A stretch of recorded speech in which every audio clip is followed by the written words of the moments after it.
Salut à tous et à toutes, c'est Blade et aujourd'hui on se retrouve pour une nouvelle vidéo découverte manga. Cette vidéo découverte manga sera sur le manga The Promised Neverland, manga 2 au scénario Kaiu Shirai et au dessin Posuka Demizu, et c'est un manga édité chez les éditions Kaze et c'est un shonen. Si tu n'as pas lu The Promised Neverland, tu dois te demander mais de quoi il parle ce manga. Nous allons suivre nos trois protagonistes, Emma, Norman et Rei, qui vivent tranquilles avec leur petit frère, leur petite sœur, dans un orphelinat qui se nomme Gracefield House, sous la tutelle de maman. Bien évidemment, leur vie est complètement tranquille, il n'y a aucun danger, c'est un petit peu le monde des bisounours, et chaque jour ils vont passer un test de QI sur 300, et Emma, Norman et Rei ont à chaque fois les 300 points. Nos héros vont faire un jeu de cache-cache, ils vont s'amuser tranquille et ils vont apprendre la même journée que y a une petite fille je ne sais plus comment elle se nomme, qui va quitter l'orphelinat, car oui, on va apprendre que tous les 2 mois un enfant de l'orphelinat quitte l'orphelinat pour enfin avoir une vraie famille, avoir de vrais parents. Sauf que la petite fille qui a une peluche tricotée par maman, elle l'a oublié au moment de partir, et Emma et Norman décident d'aller chercher, d'aller prendre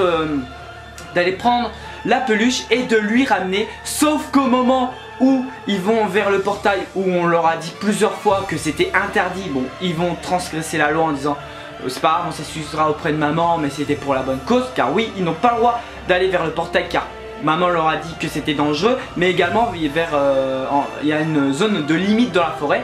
Tout ça, tu te dis pas que c'était un peu louche, non? Et pour revenir à ce que j'ai dit, donc Emma, Norman vont vers le portail et ils vont voir quoi? La petite fille décédée, horrible. Horrible le passage là. Là tu te dis, là tu passes du moment des mondes de bisounours à là, monde de terreur, parce que là tu vois quoi en arrivant à l'intérieur du camion? Tu vois la petite fille morte et tu vois quoi? Des démons qui en fait emmènent les petites filles, enfin emmènent les enfants de l'orphelinat, qui sont en fait du bétail comme des animaux vers les démons pour que les démons puissent les manger. Et qui en fait est derrière tout ça? Et ben on va apprendre que c'est maman, la femme gentille, est en fait celle qui vend les enfants aux démons pour qu'ils puissent manger les enfants. Norman et Emma sont horrifiés de voir ça. Ils se disent mais waouh, mais qu'est-ce qui se passe là? Ils sont complètement en panique. Et au moment où ils vont repartir, ils doivent se dire, parce qu'ils ont très bien compris que quand les démons ont parlé avec maman, ils ont dit écoute, la prochaine fois tu nous ramèneras tes 3 meilleurs éléments. Sachant que les 3 meilleurs éléments sont nos protagonistes. Là ils sont complètement en panique et ils vont se dire mais qu'est-ce qu'on va faire, parce qu'Emma elle est complètement en panique. Et Norman va rassurer Emma et va lui dire bon, on va devoir s'échapper en évitant que maman nous soupçonne, en évitant qu'on se fasse griller, et essayer vraiment de sauver tout le monde parce qu'ils sont vraiment tous bien dans la merde. Donc franchement, ce que j'ai aimé dans le manga, c'est que c'est un manga où nos protagonistes, ou que ce soit le héros principal, mais là ce sont plutôt trois héros principaux, qui n'ont vraiment pas de super pouvoir, qui n'ont pas de vraiment quelque chose en eux. Par exemple, c'est pas comme un Izuku, comme un Asta en parlant de la nouvelle génération, ou anciennement, ou du Luffy, ou du Naruto, ou du Ichigo, ou du Natsu. Bref, ils n'ont pas vraiment de super pouvoir en eux, ils ont juste des qualités. Par exemple, Emma, c'est une fille, pardon, parce que nos trois protagonistes ont 12 ans. Emma, par exemple, c'est une fille très agile, elle est très forte en rapidité. Norman, qu'on voit là, donc là je sais pas si vous verrez grand chose, mais Norman, celui qui a les cheveux blancs, lui il est très stratégique. Et Rei, qui a les cheveux noirs, qui moi je trouve est le plus badass des 3 personnellement, lui il a des connaissances sur le monde, sur les livres et tout. Et vraiment, j'ai vraiment apprécié ma lecture de The Promised Neverland, qui, je vous le dis, a été un véritable coup de cœur pour moi. J'ai vraiment apprécié cet aspect stratégique où nos protagonistes vont essayer de sauver tout le monde. Mais sauf qu'à chaque fois maman est derrière eux, chaque fois il y a un petit truc qui va pas. Et vraiment je me dis mais comment ils vont faire pour s'échapper. Maman c'est une femme vraiment très très forte.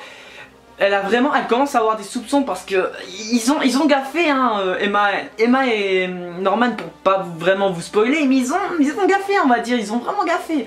Et j'ai vraiment hâte comment ils vont arriver à s'échapper, comment ils vont pouvoir s'envoler sans que maman ne les rattrape, sachant qu'en plus il y a un nouveau personnage, il y a 2 nouveaux personnages qui apparaissent dans ce tome 1 qui rend encore plus la merde. Ça je peux vous le dire, ça rend plus la merde. Et vraiment j'ai beaucoup aimé ma lecture du premier tome de The Promised Neverland, qui est vraiment très prometteur comme manga. Et ça change vraiment, c'est vraiment un manga que je trouve vraiment original, qui change des gros shonen de maintenant comme My Hero Academia, Black Clover. Là on est vraiment, c'est vraiment, je dirais pas réaliste, mais voilà, avec nos protagonistes qui n'ont pas vraiment de pouvoir, qui sont juste des humains normaux. Là je trouve vraiment que c'est vraiment original, vraiment comme manga. Et le fait qu'on voit ça, c'est vraiment, tu te dis au départ quand tu lis le premier chapitre, vraiment tu te dis ouais c'est un petit peu, tu peux te dire que c'est un peu le monde des bisounours, mais très vite tu te rends compte qu'en fait non, c'est pas du tout le monde des bisounours, et que c'est limite si c'est pas un petit peu un seinen, parce que c'est quand même, je trouve, un petit peu gore comme manga. Donc là je vais vous montrer les dessins, mais comme je vous l'ai dit, The Promised Neverland, je vais pas vous en dire plus, mais pour moi The Promised Neverland ça a vraiment été un énorme coup de cœur pour moi. Les dessins, je les trouve bon, pas non plus exceptionnels. Je vais essayer de vous montrer ça, mais les dessins je les trouve vraiment pas exceptionnels, mais franchement ça rend bien avec l'histoire. Vraiment c'est, puis avec il y a des moments t'as des gags. Bah, c'est assez marrant des fois par moment, mais avec les réactions de nos personnages. Mais vraiment The Promised Neverland, si vous n'avez pas lu, pour moi c'est vraiment un manga qui vaut vraiment le coup d'œil, et pour moi qui mérite clairement la hype qu'il a eu. Donc vraiment, si vous ne connaissez pas The Promised Neverland, pour moi ça a été une petite pépite, et je vous conseille vivement de commencer si ce n'est pas déjà fait. C'est tout pour cette vidéo découverte manga, j'espère que la vidéo t'aura plu. Donc si ça t'a plu, laisse-moi un gros like des familles, ça me fera vraiment très plaisir.